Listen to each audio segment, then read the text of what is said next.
गर्मियों में मैं अक्सर मछलियों को पकड़ने नदी के किनारे जाया करता था। मुझे स्ट्रॉबेरी और क्रीम बहुत पसंद है, लेकिन किसी रीजन से मैंने पाया कि मछलियों को ये बिल्कुल पसंद नहीं, उन्हें कीड़े पसंद है। इसलिए मैं जब भी मछली पकड़ने जाता था तो मैं यह बिल्कुल भी भूल जाता था कि मुझे क्या पसंद है। मैं हुक में स्ट्रॉबेरी और क्रीम का चारा नहीं लगाता, इसके बजाय मैं कीड़े को मछली के सामने लटका कर उनसे पूछता था कि क्या आप इन्हें खाना पसंद करेंगे। क्यों ना हम लोगों को आकर्षित करने के लिए भी इसी कॉमन सेंस का यूज करें। हम क्या चाहते हैं इसके बारे में बात करने से क्या फायदा। ये तो बचपना है, मूर्खता है। जाहिर है कि आप जो चाहते हैं उसमें आपकी काफी रुचि है, आपकी उसमें गहरी प्रबलता है, लेकिन इससे किसी को कोई फर्क नहीं पड़ता कि आप क्या चाहते हैं। हम सब अपने आप में ही रुचि लेते हैं। इसलिए दुनिया में लोगों को प्रभावित करने का इकलौता तरीका ये है कि आप सामने वाले की इच्छा के हिसाब से बात करें, उन्हें ये बताने में मदद करें कि वो अपनी इच्छा किस तरह पूरी कर सकते हैं। एग्जाम्पल के तौर पर, जब आप कल किसी से कोई काम करवाना चाहते हैं तो इस बात को याद रखें। अगर आप अपने बच्चे को सिगरेट पीने से रोकना चाहते हैं तो उन्हें डांटिए मत, मारिए मत या उनके सामने भाषण मत दीजिए, बल्कि उन्हें उनसे होने वाली बीमारियों के बारे में बताएं।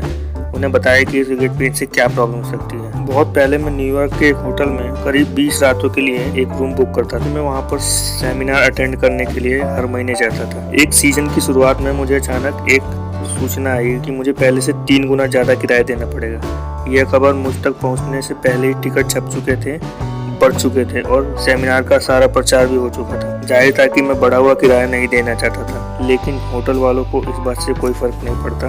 होटल का मैनेजर मेरी इच्छा के हिसाब से नहीं, अपनी इच्छा के हिसाब से काम करता था। 2 दिन बाद मैं मैनेजर से मिलने गया। मैंने मैनेजर से कहा कि मुझे आपका पत्र पढ़कर पहले तो धक्का लगा, पर मैं आपको दोष नहीं दे रहा हूँ। अगर मैं आपकी जगह होता तो शायद मैं भी यही करता, मैं भी आपको पत्र लिखता। होटल का मैनेजर होने के नाते अधिकतर लाभ कमाना आपका कर्तव्य है। अगर आप ऐसा नहीं करेंगे तो आपको नौकरी से निकाल दिया जाएगा, और निकाल देना भी चाहिए। अब आइए इस कागज पर यह लिखें कि किराया बढ़ाने से आपको कौन कौन से नुकसान होंगे और कौन कौन से फायदे होंगे। फिर मैंने एक कागज पर 2 कॉलम बनाए, जिसमें एक में नुकसान और दूसरे में फायदा लिखा। मैंने फायदे वाले कॉलम में लिखा कि आपके किराया बढ़ाने की वजह से मैं इसे अफोर्ड नहीं कर पाऊंगा, जिससे कि आप इसे आगे चलकर दूसरे को ज्यादा महंगे में देंगे, या यूं कहिए कि जितना आपने किराया बढ़ाया उतने में देंगे। इससे आपको फायदा होगा, इसमें नो डाउट। लेकिन आइए अब हम ये बात कर लेते हैं कि आपको नुकसान क्या हो सकता है अगर मैं ये होटल नहीं लेता हूँ रेंट पे। तो पहली बात तो ये, मुझसे आप आमदनी बढ़ाने की बजाय अपनी आमदनी घटा रहे हैं। दरअसल आपको बिल्कुल भी आमदनी नहीं होगी, क्योंकि आपके जितना किराया मांगा है मैं उतना किराया नहीं दे सकता। मजबूरन मुझे यह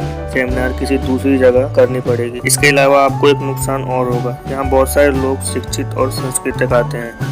यह आपके लिए अच्छा खासा विज्ञापन हो जाता है। देखा जाए तो आपको अगर अखबार में एडवर्टाइजमेंट देना हो तो कम से कम $5-6 हज़ार तो लगेगा। तो भी आपके होटल में इतने लोग नहीं आएंगे जितने कि मेरे सेमिनार के वजह से आते हैं। यह होटल के लिए अच्छी पब्लिसिटी है ना। बोलते समय मैंने इन दोनों नुकसानों को उनके निर्धारित कॉलम में लिख दिया और इस कागज को मैनेजर को देते हुए कहा, मैं चाहूंगा कि आप अपने होटल को होने वाले फायदे और नुकसानों में सावधानी पूर्वक विचार करें और फिर मुझे अपना अंतिम निर्णय बताएं। अगले दिन मुझे उसका लेटर मिला, जिसमें लिखा हुआ था कि मेरा किराया 300% की बजाय केवल 50% ही बढ़ाया गया है।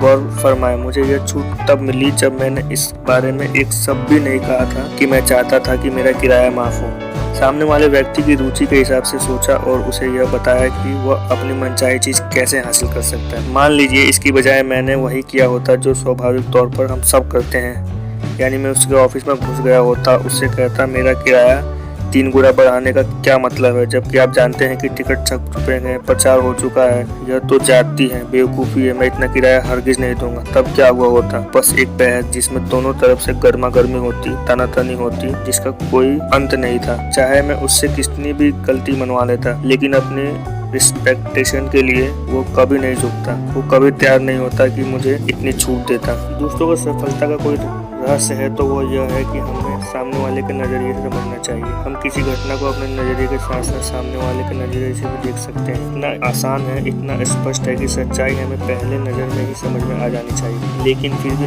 90% लोग 90% से भी ज्यादा इसे नजरअंदाज कर देते हैं। प्रसिद्ध वकील और अमेरिका के महान businessman leader Owen D Young ने एक बार कहा था, जो लोग खुद को दूसरे की जगह रख सकते हैं, जो उनके दिमाग के काम करने की प्रक्रिया को समझ सकते हैं, उन्हें इस बात की चिंता करने की कभी कोई जरूरत नहीं कि उनका भविष्य कैसा होगा। दोस्तों, इंसान गलत नहीं होता, बस वो अलग होता है। सबसे पहले सामने वाले व्यक्ति में काम करने की इच्छा जगह है। जो ये कर सकता है उसके साथ पूरी दुनिया है, जो ये नहीं कर सकता वो अकेला ही रह जाता है। दोस्तों, हम अपने नजरिए को बदल कर दुनिया जी सकते हैं। दोस्तों कैसा लगा ये आपको वीडियो, कमेंट करके जरूर बताएं और लाइक भी कर दें ताकि हमें मोटिवेशन मिले और आपके लिए ऐसी ही वीडियो हम आगे भी लाते रहें।